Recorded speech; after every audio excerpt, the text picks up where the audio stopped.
All right, welcome to another episode of Piecing It Together, the podcast where we take a look at a new movie and try to figure out what movies inspired it. But today on the show, we're doing a special episode. This is going to be a little different from any of our other previous episodes. We are interviewing someone who you probably have heard of, but maybe you didn't really know his name or the fact that this was his story. His name is Scott Evans. He's got a new book out called Pacoima Days, and he is the character that went over the wall to find that baseball in the Sandlot. He was going to be here in Vegas at my friend Sean Lane's bar, No Regrets, to do a book signing, and she said, "Hey, you want to talk to Scott Evans?" And I was like, yeah, that sounds awesome. Why not? Let's do this. That sounds like it would be a really fun time. And we did it. We had a great conversation about movies, about what he's been up to ever since the days of the Sandlot, and about where sports movies have gone. Because quite frankly, I just had this conversation with my buddy Q. There are not many sports movies anymore. And obviously, I'm not a big sports guy, but it is a good question. Where have all the sports movies gone? So, yeah, we get into a whole bunch of stuff in this conversation, and we do tie it into the whole piecing it together theme of talking about inspirations and all that. So we will absolutely get into some of that. And aside from that, I hope you enjoy this conversation, and I'm hoping to do a lot more special episodes like this where we just talk to either filmmakers or other interesting people about things related to the inspirations behind movies, but maybe in a different, kind of angle. I think this turned out really great, so let's jump into it. All right, cool. So we've got with us Scott Evans. Scott, how you doing, man? Doing really well. Great to see you. Yeah, thank you. And it's great to be in the air conditioning. 106 degrees when I parked my car today. That's the number one reason to have nice mics when you're doing a podcast is just you could keep the air conditioning rolling and just stay nice and cool while doing this stuff. Sweet. Yeah, absolutely. Well, this is going to be a fun conversation. This is definitely, a little different from our usual format of looking at new movies and what inspired them. But, when our mutual friend Sean suggested it, I was like, yeah, that sounds like it's going to be a really fun conversation. Sean is a champ. We've been friends for many, many, many, many years. And Yeah. she did all the PR for Ace Ventura 3, Ace Jr., Yeah. for my brother. He directed that movie. And then she did a premiere for me in 2007 called Pass It On. It was just a motivational, inspirational movie, like the unofficial the sequel to The Secret, Okay. motivational movie. And it went off the charts. Yeah. And ever since, Sean and I have been great friends. And so I was with her earlier today. So here we are. Nice. Right on, right on. Well, why don't we jump in first things first, have you tell some of the listeners who you are and what it is that you do. All right. Start from the beginning. Yes. March 20, 1965, I was born. Oh, okay. Anyway, that's a Goonies reference. Anyway, so no, Scott Evans. No, I cut my teeth on inventing many, many years ago. I had 3 products on The Biggest Loser television show, and I was in the Air Force before that, of course, high school before that. And then during those years, my brother decided to take an event that happened in our childhood and write a movie called The Sandlot. So that's a real story. So I at 8 years old, 46 years ago, I jumped over a fence, a block wall actually, to get a baseball back because the game had to go on. Yeah.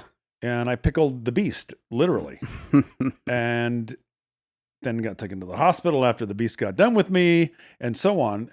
And then I got married, had a couple of kids. I've got 5 grandkids. And then my brother said, you know what? I'm going to write another story about our childhood, which came before The Sandlot, but something that is a pretty cool story called Radio Flyer. Sure. And that was about 2 brothers trying to escape just a treacherous, horrible alcoholic stepfather. Much darker story. Yes. Yeah. And a lot of people ask, what happened to Bobby when he flew away in that wagon? Mm-hmm. Well, the truth is we really did build a flying wagon. It didn't fly very far, farther than the Wright brothers, though. Sure. And for a longer period of time. But I'm the younger brother. I'm Bobby, who flew away in the wagon. So one of the things is that's interesting to people is to actually, and look, I'm a low key guy. I live in a hill above the Rose Bowl in Pasadena, California. Mm-hmm. But sometimes people want to know, wow, what happened to Bobby? Well, Sure. I'm Bobby, and I'm sitting, 3 feet from you, doing this podcast, Yeah. and everything turned out pretty well.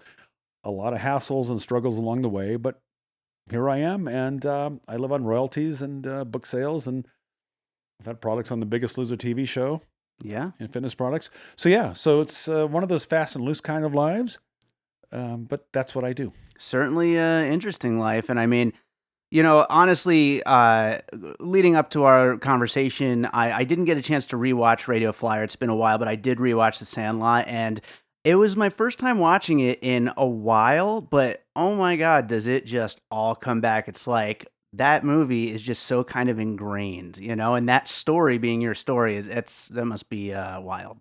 It is wild, and for let's see, last year was the 25th anniversary of The Sandlot. Mhm. And in my brother's stead, because he was busy with the TV show for The Sandlot for Disney Plus, and then the prequel, a movie of The Sandlot for Fox. Disney owns Fox, all that. But anyway, I went in his stead and I gave a talk, and nobody knew that it was a real story. Well, I mean, the friends and family knew, Sure. but nobody really knew that it was an actual story. Though, as in fantasy, baseball, football, basketball, everybody felt like they were one of the players in that movie. Mm. And so people started asking, is this real? Yeah. Now I can go out and say, yes, it is real. So the 25th anniversary on the actual Sandlot in Salt Lake City, Utah, in the Glendale area of Salt Lake City, Utah, there was a 25th anniversary. And I went on stage, and I brought some buddies in, and the whole cast was there, which is very cool. 30,000 people showed up to watch the movie on the big screen. That's awesome. It was a big, big event. And I had my buddy Nathan Osmond, who I've written songs with. I see your platinum records on the wall here. I'm exposing you. I'm a music guy as well. So. Yeah. So Nathan and I have written a few songs together, and that's very cool. I brought him in because he lives in Utah, and he sang the national anthem. It was very, very cool. And it's not a humbling thing, but it's awkward to experience people's experiences. Mm-hmm. They don't want to come up to you and talk to you. Yeah. Well, but here I am. I mean, just come and talk to me. Sure. Yeah. So it's been an interesting since I guess June 16 last year. It's been a really interesting point of exposure for me. Sure. Well, I guess that my first question was going to be, going into the book, Pacoima Days. Was that the impetus then? This 25th anniversary coming up, and then realizing that people don't know the story? It wasn't the impetus. It definitely put a spark under my ass. Well, we could cuss, right? Sure. Shit. Good. Anyway, so because I've been writing this for probably, well, I mean, we've all been writing our own stories for years, right? Sure. But this book in particular has been 3 or 4 years. And then I gave it to the structural editor, and she did a bang up job. People are going nuts about this book. Now, it's not because it's my book. I give her all the credit because I can tell a story. I can write a story. I lecture in prisons. I give, coaching to the corporate world. But it's different to write something that people can read and really engage with. Sure. So in the last 8 months, it's been 8 months. And that's what I guess the short answer is, yeah, it took 8 months to get this thing in book form, the one I handed you before we sat down. Yeah, absolutely. That's awesome. And it just came out last month. Is that correct? May. Okay, May. May. July, May, April, May. Yeah.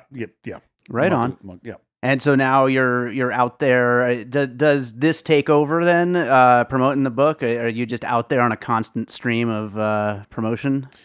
I'm on the road all the time. Yeah. I have a house, like I said, in Pasadena, California, above the Rose Bowl. I've got 2 boys and 5 grandkids in Boise, Idaho. Mm-hmm. I got a sister in Manitou Springs, right near Colorado Springs, Colorado. I've got an apartment in Aspen, Colorado. My brother and my mom live on the East Coast of Florida on an undisclosed island. Sure. And so I'm always on the road. I prefer to drive. So now here we are in Las Vegas. Yeah. I drove here, and then my next stop is Aspen, and that's another book signing. So for the most part, I either stay home or I guess that's it. Or I'm promoting something, Yeah, yeah. or I'm out speaking in, again, prisons, or, giving corporate talks.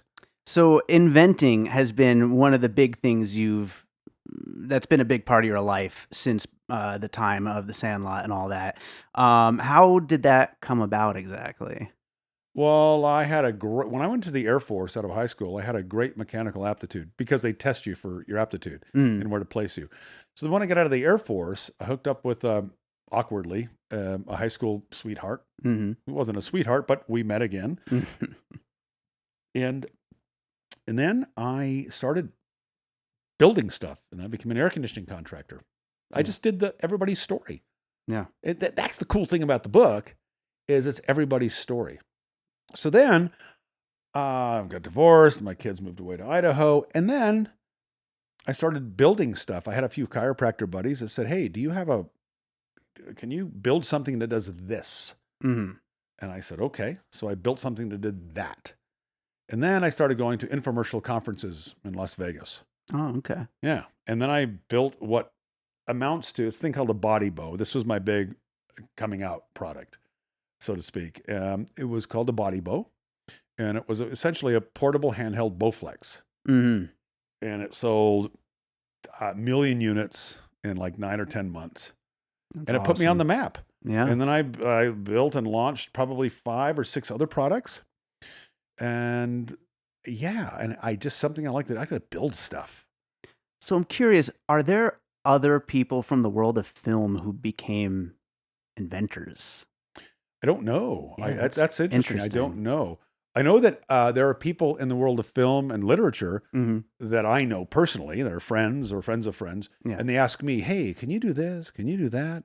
So, well, yeah, I suppose I can do anything. Sure. But so they're always, I guess that it's that creative, not gene, but that creative drive. Yeah, yeah. So from that perspective, Yeah, creativity exists in so many different areas, and I guess there's a million different ways to really approach it.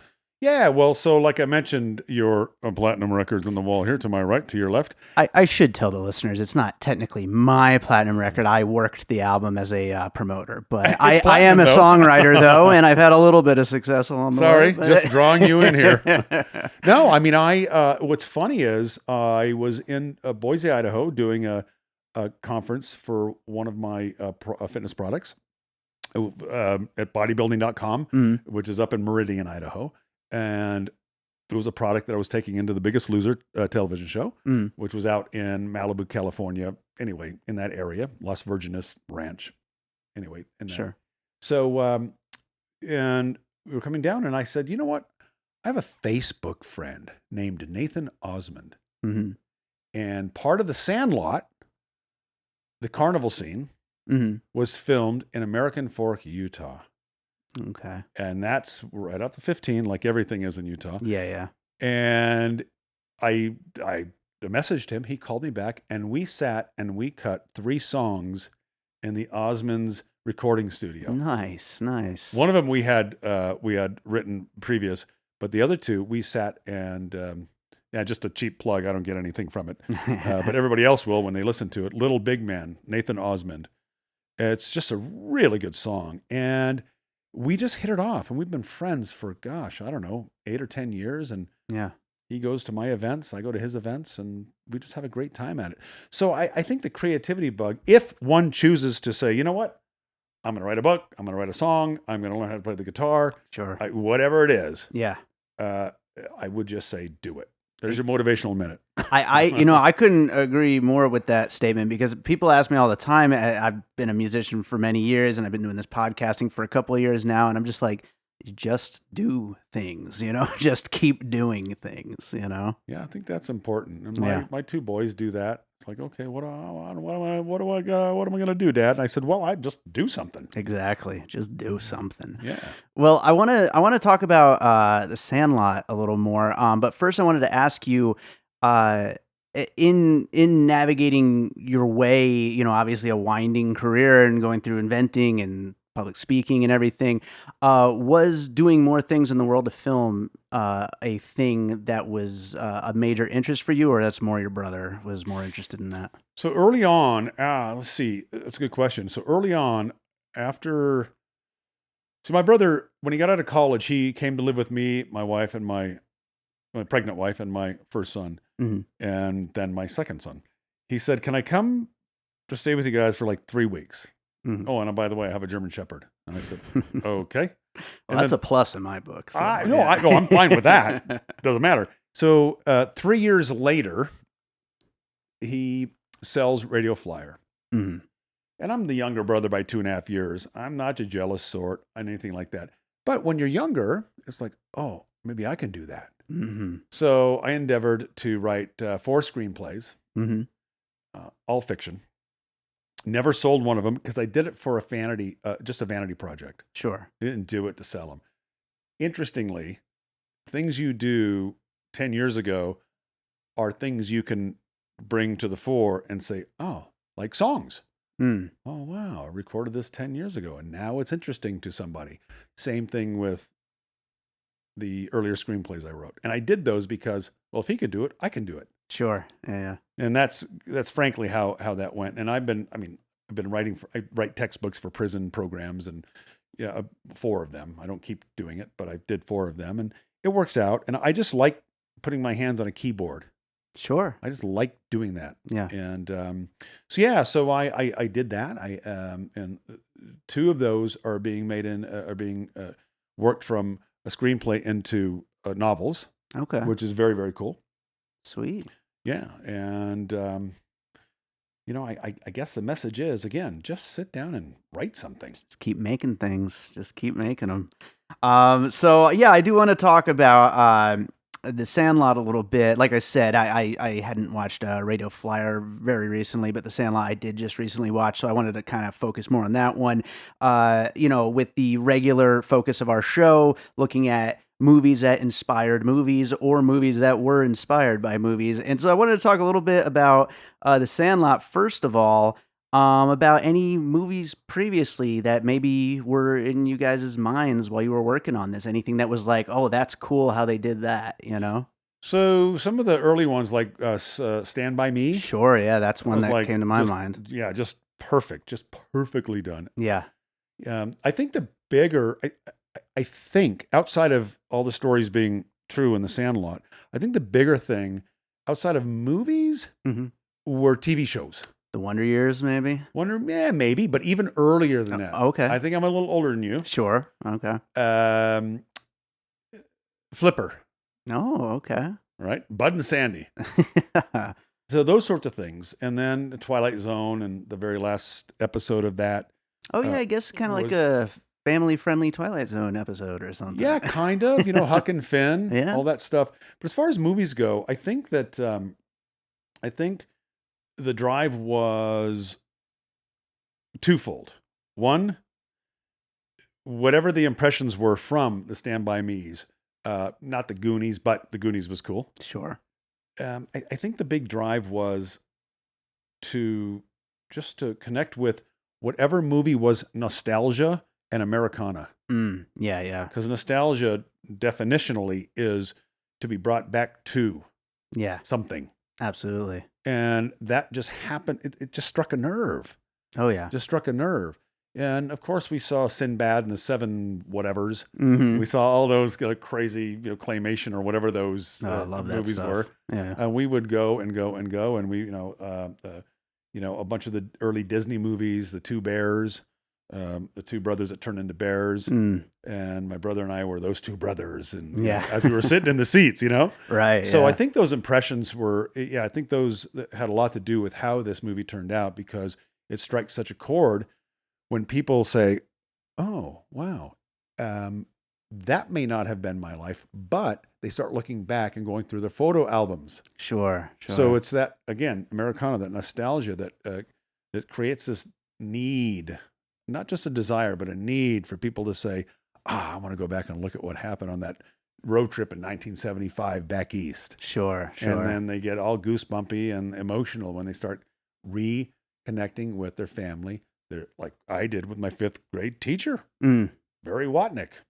I looked him up on Google, and There there he you go. was. And we have lunch every month. nice. Yeah, so I think it was a manyfold, but the I think it was the kind of sneaking into theaters and the TV shows. Sure, absolutely. Yeah, I think nostalgia is just such a major theme of this movie. It's like it's and I'm going to talk about sports movies a little later as well, but yeah, I think almost as much as it's known for being just like such a huge baseball movie, it's also just such a huge nostalgia movie, almost I would say equally, you know? Well, it is, and again, that because people can step into that Yeah. space and time, that place and time. Yeah. It's not amorphous, but it's everybody. So it's funny. So people say, "Well, what do you expect people to get out of my book?" Right? Mhm. Well, I don't know, but what I do know is everybody lived in back in the 70s, Mhm. because the book is set against, and I can't tell you what network, but the streaming platform that's going to turn this book into a series, Yeah. 2 season series. Um, it- you know, it, it's set against the 1970s in the San Fernando Valley. Mhm. But the thing to keep in mind, at that time in the 70s, everybody had a white-front department store in their neighborhood. Everybody had a drive-through dairy, whether it was Altadena or whatever. Right. Everybody had the carnival in the department store parking lot. Yeah. Everybody had these things. Everybody's mom and dad were floating checks at the local grocery store because it took a week for the check to clear. Right. Well, at least my family did.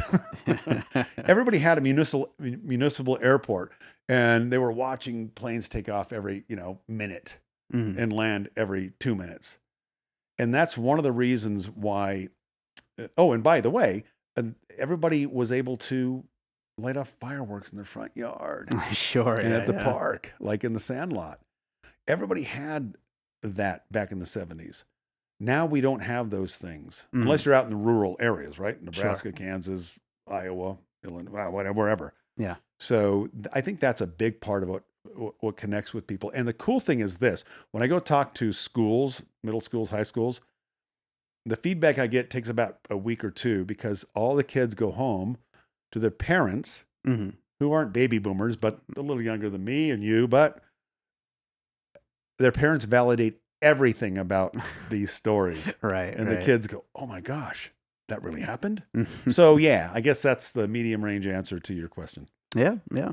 Well, you were just talking about things that there aren't anymore necessarily for like the general population. This is a kind of a tangent a little bit, but I was just having a conversation with a friend the other day about how there's not a lot of sports movies anymore. And I'm not a big sports guy, but of course I was always the odd man out when it comes to everybody's a sports guy for the most part. Do you notice that there's not a lot of sports movies nowadays? Like it doesn't seem to be the thing anymore. There are not. Although I hear Space Jam 2 is coming out. Oh, that But is that a works. sports movie? I don't know. I'm not It's sure. basketball. I don't know, though. Yeah. No, yeah. So I don't know if it's something that just can't be done anymore, because Field of Dreams, Hmm. the final season my brother directed, which was just a great movie. And then, of course, The Sandlot. I just don't know if there's yet a new story to tell. That I could just be. don't know. Yeah, because trying to find something new that isn't just a retread. We've seen some amazing stories about, the team, winning over the big bad, awesome team that they can't win against. And they all have to train and everything. I mean, there's so many of those classic sports stories that have been done so many times. So, I mean, that is definitely part of it. And I think there's also just, it's just a little bit of a different time, I guess. Well, it is. And then my gal, she's not into sports at all, Mhm. which is fine. But I had to like twist her arm to watch Moneyball, Oh, yeah, which yeah. was not a sports movie. Right, yeah, right. But what a great movie. Oh, yeah, really good. But not a sports movie. Mhm. But kind of is. Yeah. But kind of isn't, right? So so I think there's going to be more of that kind of approach. Mhm. especially with some of the, whatever politics or whatever the social, Yeah.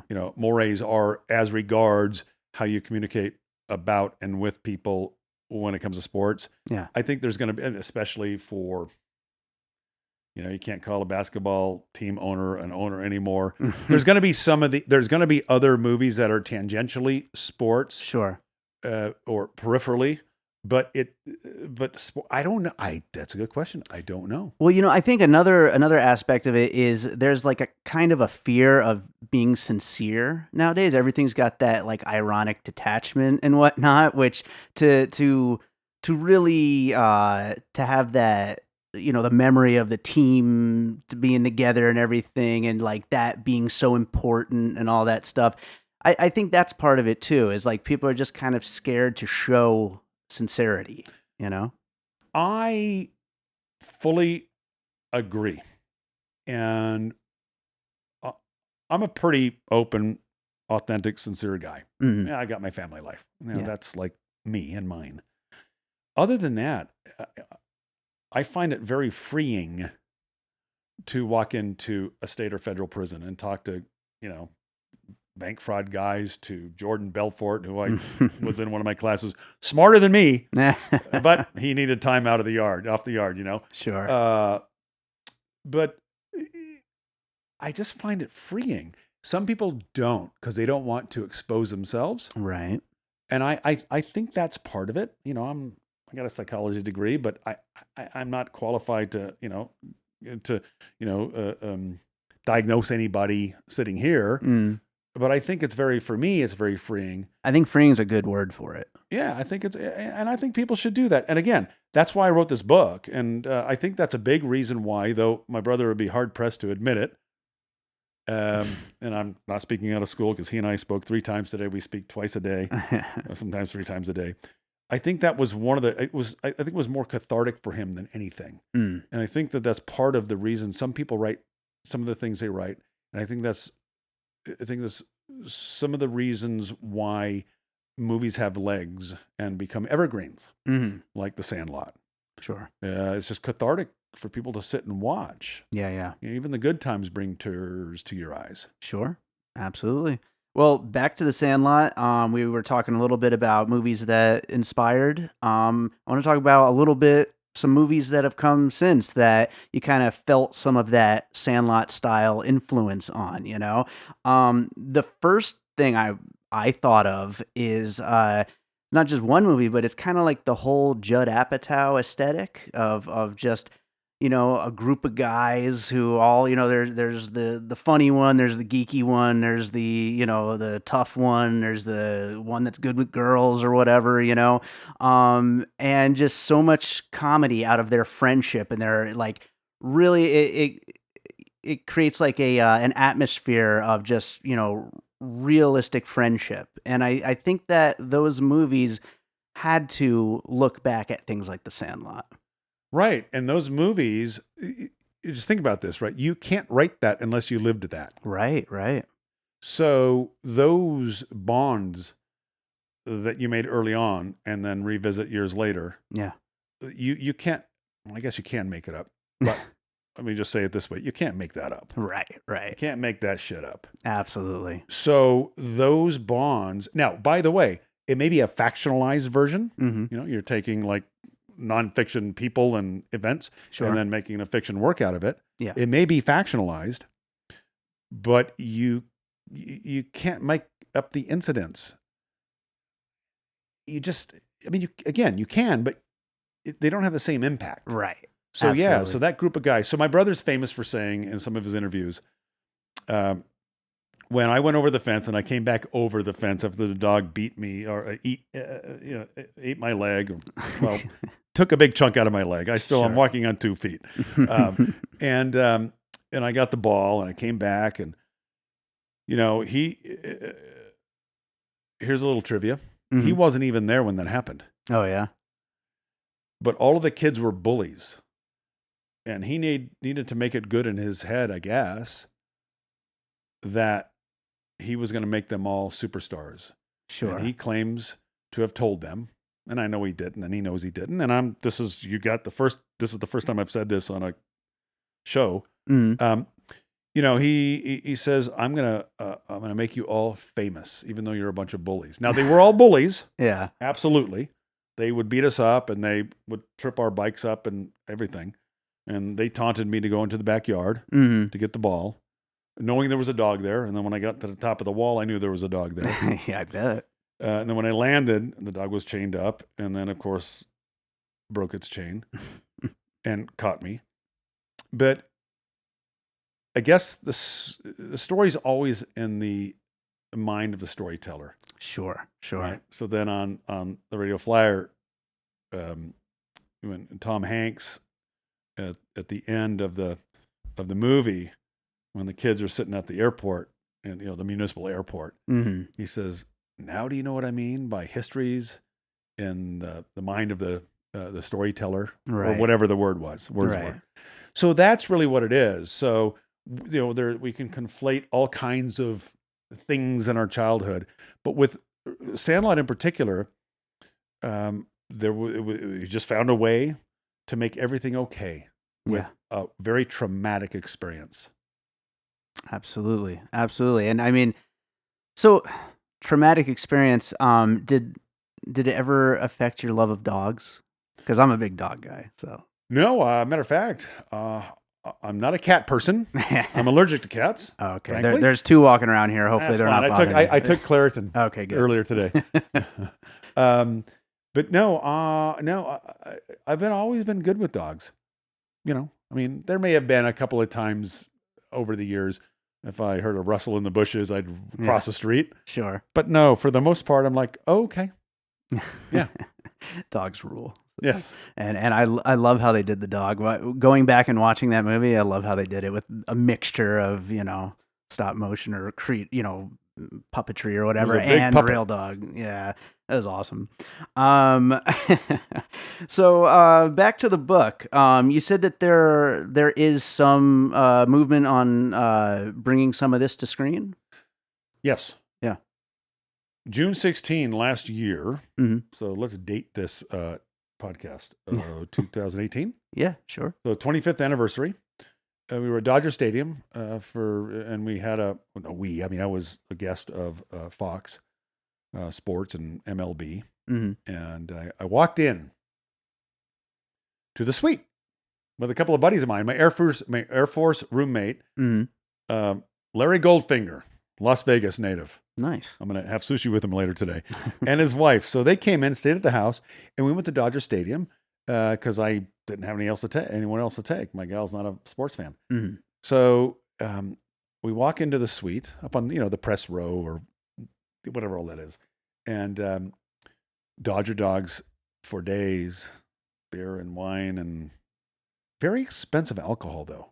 Yeah. The beer and wine was free. A bottle of vodka was $100. I'm sure. So we said, fuck that noise. Mm-hmm. So we had the beers. Anyway, and a lady walked up to me. Now, see, I had never met, and nobody knew before I got to Dodger Stadium, that this was a real story, except for a few very close people. Yeah. Friends and family, and maybe one or two people on the production years ago. Nobody knew. Nobody knew this was a real story, let alone knew that I was the guy that went over the fence that inspired this movie, The Sandlot. Sure. So this lady walks up to me, very sweet lady I've become very good friends with, and she has an amazing husband. Her name is Kathleen, and she produced The Sandlot. Mm-hmm. I'd never seen her before. She had never seen me. Yeah. And my hair is short now, but it was like yours back then. Okay. And she said, "You must be Scott." I said, "Well, yes, I am." She says, "I want to thank you for inspiring a movie I could produce." I said, "Okay." So, okay. I was like not speechless because I'm clearly not speechless. Sure. I said, "Well, my mom taught me to be polite, so I want to thank you for producing a movie I never knew I would have ever inspired." Right. And she says, "Hold on a second." And she calls to her husband. I won't give his name, easy to find out, but he produced all the Jason Bourne movies and, 4 of the 6 or whatever Jurassic Park movies. Mm-hmm. And he comes up and he says, "Oh, very nice to meet you. What kind of dog was it? Well, it was the name really was Hercules, but it was a German Shepherd Doberman Pinscher mix. Mm-hmm. Where did it bite you? Well, right here, because I had shorts on, so I got this big silver dollar size scar still. And when I tan, because I always tan, it shows up even better. You know, it's like a little keepsake. Can't get rid of it. Anyway, so it was, so he was like, oh, and then he went back to his nachos and beer. And then Kathleen and I talked, and I said, hey, listen, I've got this book, and it's being edited, and I want to walk this into, clearly everybody wants to go to Netflix or Amazon or whatever. Mm-hmm. I said, I want to walk this in to X company. And she says, well, send me a galley, So I emailed her the first half of the book, and then I went out to her house in a very nice place on the west coast of California. A very nice place. They fed me, I don't eat bread, but that day I did. Toasted bread with avocado and cherry tomatoes, and tuna sashimi from the tuna that he caught that morning with his buddies in Ventura. Sounds pretty good.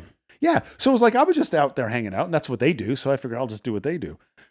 So then she and I stayed in touch, and then I don't know, a month later, we went back out to Malibu area, and we had lunch at a restaurant. And I brought my gal with me because she's my editor, my gal.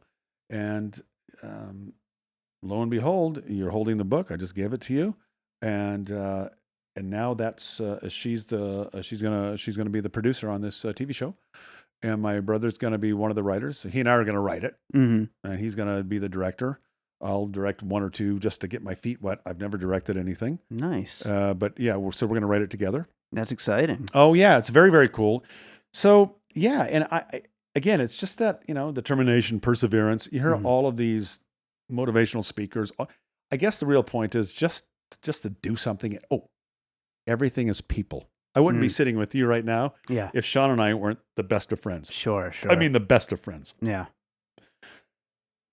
So you just got to meet people. Absolutely. Without an agenda. Yeah. I think that is absolutely sound advice in this industry or any industry, really. I mean, it's really important to just be personable and just be out there, constantly. Yeah. And that's what I do. And, my gal says, the one thing I hate about you, Scott, is what I hated about my dad. You walk into a room and you start talking story, and everybody gathers around. I said, well, that's what I do. Right, that's what you do. Well, speaking of stories, I have one more question for you about the book, and then we'll wrap this thing up. Is there, one of many stories in the book that, to you, with this, becoming, getting adapted to the screen, is there a story in there that just feels cinematic to you? Something that you just can't wait to see on screen? Yes. Short answer, yes. Okay. Here's your medium answer. Okay, medium is good. Okay. Well, by the way, on page 129 of that book is where I because it's pretty much chronological from 1965 to 1975, and the second book goes from 75 or 6 to present time. Mm-hmm. And on page 129 is the origin story of the Sandlot, how it actually happened. Mm-hmm. Now, having said that, I did play baseball, Little League. My brother and I did. And I was picked out of a hat of names in our Little League. And we were able to play a team called the Hollywood. They were, not the bad word is Hollywood Shorties is the name of their team. A bunch of, back then they were midgets. Mm-hmm. Now I don't know, little people. Right. Okay. So the Hollywood Shorties, they used to play pro teams and college teams in basketball. They would show up. It's all promotional stuff. And a lot of these guys went on to be in the Under the Rainbow, which was a movie back in the early 80s. A bunch of little people getting into the whole movies. It's actually a pretty cool watch. Interesting. Yeah. And they would go around and promote themselves. And they did a promotional tour for little leagues around the country, or at least in California, but I think around the country. And they were the Hollywood Shorties, and they came to play our little league. And I was one of the 9 or 10 or 12 kids that names were pulled out of a hat. literally out of a hat. And I'll give you the punchline in a second. Anyway, so I was pitching, and I was winding up to throw a pitch to this guy that was shorter than me because they were little people. Sure. And out of the dugout from their team, somebody runs to first base. And I look over and go, because it caught my eye. I'm like, yeah, you can't do that. So I wind up again to throw a pitch, and he runs not by way of second base, but directly in a straight line from first to third base. I'm okay. like, you can't do that. So I started walking towards him. And then out of the dugout comes their manager, another short guy with those big, like yellow clown sunglasses on. Okay. You get at the fair, right? Yeah. And he starts chest bumping me. I'm like, what? Okay. So that went on for a little while, and that was fun. That was funny. And then next inning or next couple of innings, I was up to bat. Mm-hmm. And I listened very well to coaching. I threw my hips forward, I swung the bat, and I hit this ball that was pitched to right field, right center field. Mm. And it hit the wall, and this was all up. We didn't know it was a goof because we didn't know what that meant back then. Sure. We thought it was a real game. Yeah. And these guys on these, and I say it in the book, on these little like baguette-sized legs were running around the back, around the ball in the outfield, trying to get the ball and then throw it to get me out. And I'm like, oh my gosh, I'm ready to round third. I'm going to get an inside the park home run. Right. And this was one of their signature moves. The whole team that was in that area, they get into like a 3-point stance, and they block you like a defensive or offensive line in football, and you can't get by them. And I didn't know that was what was going on. So I backed up, and I said, okay, I'll take triple. Yeah. Now, I walked home. Now, this is just something, just for listeners and just as for, this how meaningful some of these stories and some of our lives stories are. In the book, I write, I say, I walked home that day because my parents weren't there. Mm. Like, oh, how can that be? Well, back in the 70s, people were working 2 or 3 jobs. Sure. And then my mom read the book, and she and I are very, very close. And she says, no, I was there. I just didn't take any pictures. And I said, oh, okay. So I says at the end of the chapter, I said, well, in all this full disclosure, all transparency, my mom says she was there. But that game and walking home that day in my uniform and my clumsy cleats and my glove, oversized glove. Yeah. It was like, it felt like any other game because nobody was there to support me. Mm. But I'm here to say, in full disclosure, my mom said she was there. I believe her because something like that she would not have missed. Yeah. And I wish there were more fun times like that for people. And maybe there are. And I would say take a lot of pictures and video. Oh, yeah. We all have phones in our pockets. Absolutely. It's easier than ever to make sure you're getting pictures of those things. Yeah. And then, of course, I know I won't go into it, but our back east, our road trip back east without the crazy alcoholic stepfather was an amazing, amazing trip. So, yeah, it was, but I think the Hollywood Shorties is the most fun chapter in that. Yeah. Well, wait a second. Then we had 14 St. Bernard puppies. I guess the point is they're a lot of fun stories. That to me right there is a perfect sell right there. Like, wait a minute, there's 14 St. Bernard puppies, and just leave them wanting to know more about that. Well, it just happened. So my go-to is the Hollywood Shorties, but then I go, wait a second. That's a good one too. Yeah. And on the back of that book, I think is a picture of the St. Bernards and some of the puppies. Mm-hmm. So anyway, it's just all fun. Right on. Well, so you're out there doing these book signings now. You got one here in Vegas coming up this weekend? Yes, No Regrets Bar. A mutual friend of ours, Sean Lane. Yep. Unbelievably wonderful, beautiful person. She has the No Regrets Bar. And we're doing on Saturday. What's funny is at 1:00 we do a talk. My brother's going to Skype in from Florida. We're going to do a talk for about an hour and a half for the film students that are doing summer school at UNLV. Mm-hmm. That's going to be cool. And then we'll have a break for a little bit of press. And then at 4:30, the book signing happens. And there's going to be a lot of very cool people there. I can't disclose any names because I'm not sure if they've all confirmed, but it's going to be fun, and going to give it's a separate talk about the book and about storytelling and stuff. And then, we sign till about 6:30, 7 o'clock. And, it's a private dining room adjacent to the bar, and there's plenty of food and bar stuff.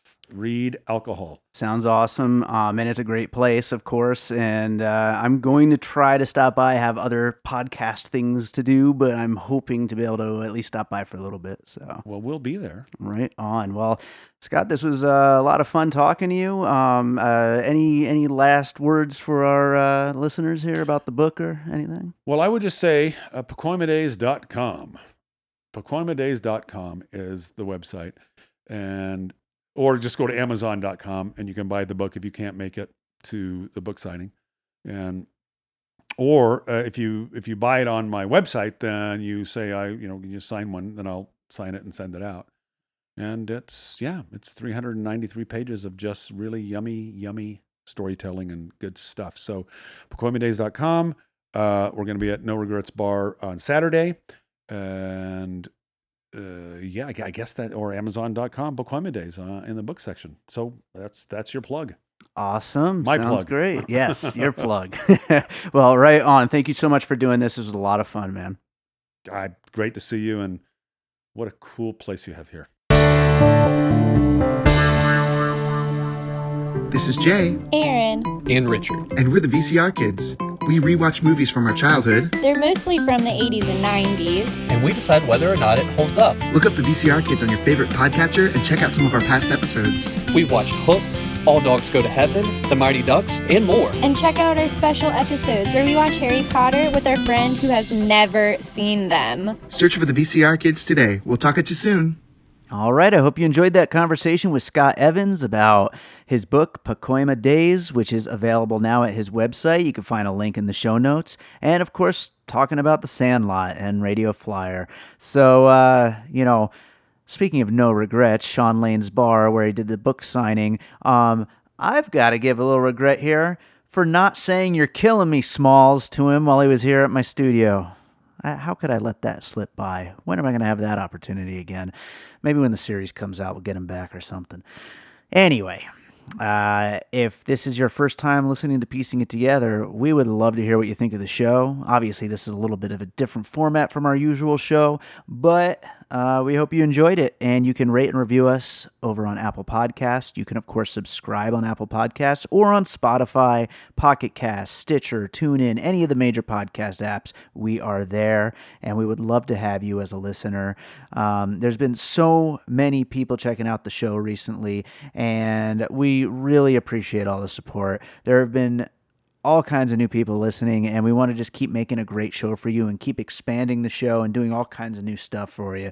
So, hope you're out there enjoying it. Definitely get in touch with us if you are. You could also follow us on social media at PiecingPod and join the Facebook group Popcorn and Puzzle Pieces, where we talk about all kinds of movies, classic movies, new movies, upcoming movies, all kinds. So make sure you join Popcorn and Puzzle Pieces. We'd love to have you in there. So let's finish up this episode with a piece of music, as I always do. And this is a interesting one to find a piece of music that fits, especially looking back at the Sandlot. My music is generally speaking a lot darker, a lot more, I do a lot of creepy stuff, mystery stuff, all that kind of stuff. But, the Sandlot being a big dog movie, and I do have this special project coming out soon called the Pup Pups, which you may have remembered I've mentioned a couple times here and there. So why not give you guys a preview of an upcoming song from the Pup Pups debut album, Who Wants Din Din? This is a song sung by my little guy named Harvey, and it's called Would You Give Me Back That Toy Again? And it's going to be the opening track on the Pup Pups album. So this is a very silly, ridiculous song, but I think it fits the theme quite nicely. So enjoy this, and I'm supposed to have the artwork back real soon on this Pup Pups album. And once it's back, oh boy, we're getting full steam ahead with launching the pre-order and getting this thing actually released. It's going to be a fun album. And then maybe I'll get back to another, quote unquote, real album of my music. But this should be a lot of fun, though, once we get this thing out. So, Give Me Back That Toy again from our upcoming album, Who Wants Din Din by the Pup Pups. Got a ball, got a rope, got a stick, got a toy. Got a lot of things I really love to tear and destroy. But tell me, mommy, can you really even blame me? It's clear to see that I am just a little baby.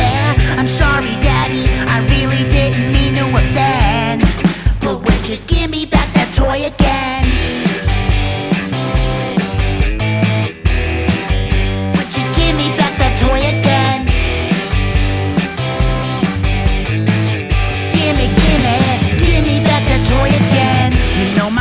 Toys, that little green tennis ball. I love it when you throw it and it bounces on down the hall. But tell me, mommy, can you really even blame me? It's clear to see that I am just a little baby. I'm sorry, daddy, I really didn't mean to offend. But would you give me back that toy again?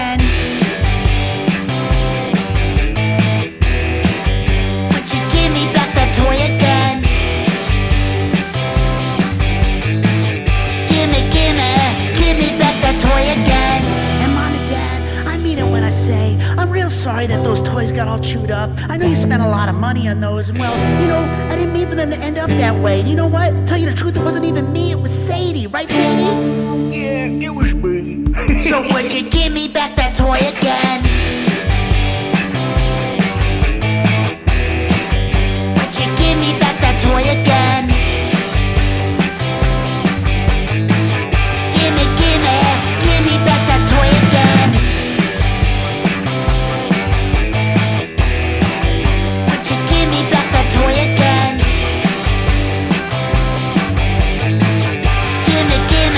Give me back that toy again.